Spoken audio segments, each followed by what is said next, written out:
ಇವತ್ತು ಅವೋಕಡೋ ಅಥವಾ butter fruit ಅಂತ ಏನು ಹೇಳ್ತೀವಿ, ಇದನ್ನ ಯೂಸ್ ಮಾಡಿಕೊಂಡು ಯಾವ ರೀತಿ ಸ್ಕಿನ್ ಕೇರ್, ಹೇರ್ ಕೇರ್ ಮಾತ್ರನೇ ಅಲ್ಲ ಹೆಲ್ತ್ ಕೇರ್ನ ಮಾಡ್ಕೊಳ್ಬೋದು ಅನ್ನೋ ಕಂಪ್ಲೀಟ್ ಟಿಪ್ಸ್ನ ಕೊಡ್ತಾ ಇದ್ದೀನಿ.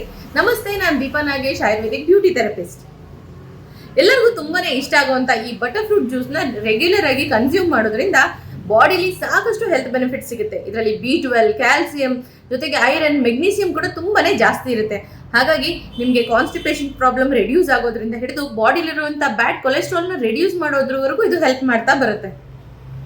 ಇನ್ನು ಸ್ಕಿನ್ ಕೇರ್ ಹೇಗೆ ಮಾಡ್ಕೊಳ್ಬೋದು ಅಂತ ಹೇಳ್ಕೊಡ್ತೇನೆ. ರೈಪ್ ಆಗಿರುವಂಥ ಬಟರ್ ಫ್ರೂಟ್ ಅಂತ ಏನು ಹೇಳ್ತೀವಿ, ಅಂದರೆ ಈ ಅವೋಕೆಡೋ ಅಂತ ಕೂಡ ಹೇಳ್ತಾರೆ ಇದಕ್ಕೆ.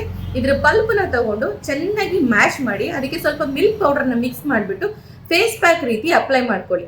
ಚಳಿಗಾಲದಲ್ಲಂತೂ ಸ್ಕಿನ್ ಕ್ರ್ಯಾಕ್ ಆಗಿರುತ್ತೆ, ಡ್ರೈ ಆಗಿರುತ್ತೆ, ರಫ್ ಆಗಿರುತ್ತೆ. ಇದಕ್ಕೆಲ್ಲದಕ್ಕೂ ಅವೋಕೆಡೋ ತುಂಬ ಚೆನ್ನಾಗಿ ಹೆಲ್ಪ್ ಮಾಡುತ್ತೆ. So mashed avocado with milk powder ಏನಿರುತ್ತೆ, ಈ ಫೇಸ್ ಪ್ಯಾಕ್ನ ಫೇಸ್ಗೆ ಅಪ್ಲೈ ಮಾಡಿಕೊಂಡು 20 ನಿಮಿಷ ಹಾಗೆ ಬಿಟ್ಬಿಟ್ಟು ಹಗುರವಾಗಿ ಮಸಾಜ್ ಮಾಡ್ತಾ ಫೇಸ್ ವಾಶ್ ಮಾಡೋದ್ರಿಂದ ತುಂಬಾನೇ ಫಾಸ್ಟ್ ಆಗಿ ನಿಮಗೆ ಗ್ಲಾಸಿ ಸ್ಕಿನ್ ಬರುತ್ತೆ. ಇನ್ನು ಹೇರ್ ಫಾಲ್ ಆಗ್ತಿದೆ, ವಿಂಟರಲ್ಲಿ ತುಂಬ ಡ್ರೈ ಆಗಿದೆ, ಡಲ್ ಆಗಿದೆ ಅಂತ ಅನ್ನೋರು ಫ್ರೆಶ್ ಅವೋಕೆಡೋ ಪಲ್ಪ್ ಜೊತೆಗೆ ಸ್ವಲ್ಪ ಕೋಕೋನಟ್ ಮಿಲ್ಕ್ ಅಂತ ಹೇಳ್ತೀವಿ, ಅಂದರೆ ತೆಂಗಿನಕಾಯಿ ಹಾಲನ್ನು ಮಿಕ್ಸ್ ಮಾಡಿಬಿಟ್ಟು ಹೇರ್ಗೆ ನೀಟಾಗಿ ಅಪ್ಲೈ ಮಾಡಿ 20 ಮಿನಿಟ್ಸ್ ಬಿಟ್ಟು ವಾಶ್ ಮಾಡೋದ್ರಿಂದ ಕೆರಾಟಿನ್ ಟ್ರೀಟ್ಮೆಂಟ್ ಕೆಮಿಕಲ್ ಓರಿಯೆಂಟೆಡ್ ಬೇಕಾಗೋದೇ ಇಲ್ಲ. ಮನೇಲೆ ಕೆರಾಟಿನ್ ಟ್ರೀಟ್ಮೆಂಟ್ ರೀತಿ ಹೇರ್ ಸೂಪರ್ ಸಾಫ್ಟ್ ಕಂಡೀಷನಿಂಗ್ ಆಗೋದ್ರ ಜೊತೆಗೆ ಹೇರ್ ಫಾಲ್ ಕೂಡ ಕಂಟ್ರೋಲ್ ಆಗುತ್ತೆ.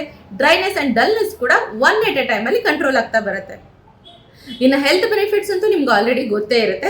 ಹಾಗಾಗಿ ವಾರದಲ್ಲಿ ಒಂದ್ಸತಿ ಆದರೂ ಅವೋಕೆಡೋ ಜ್ಯೂಸ್, ಅಂದರೆ ಫ್ರೆಶ್ ಆಗಿ ಇರುವಂಥ ಅವೋಕೆಡೋ ಜ್ಯೂಸ್ನ ಯೂಸ್ ಮಾಡಿ, ಇಲ್ಲಾಂದ್ರೆ ಸಲಾಡಲ್ಲಿ ಕೂಡ ಯೂಸ್ ಮಾಡ್ತಾ ಬರ್ಬೋದು. ಸೊ ಮಲ್ಟಿಪಲ್ ಬೆನಿಫಿಟ್ಸ್ ಇರುವಂಥ ಈ ಬಟರ್ ಫ್ರೂಟ್ ಅಥವಾ ಅವೋಕೆಡೋ ಅಂತ ಏನು ಹೇಳ್ತೀವಿ, ಖಂಡಿತವಾಗ್ಲೂ ಯೂಸ್ ಮಾಡಿ.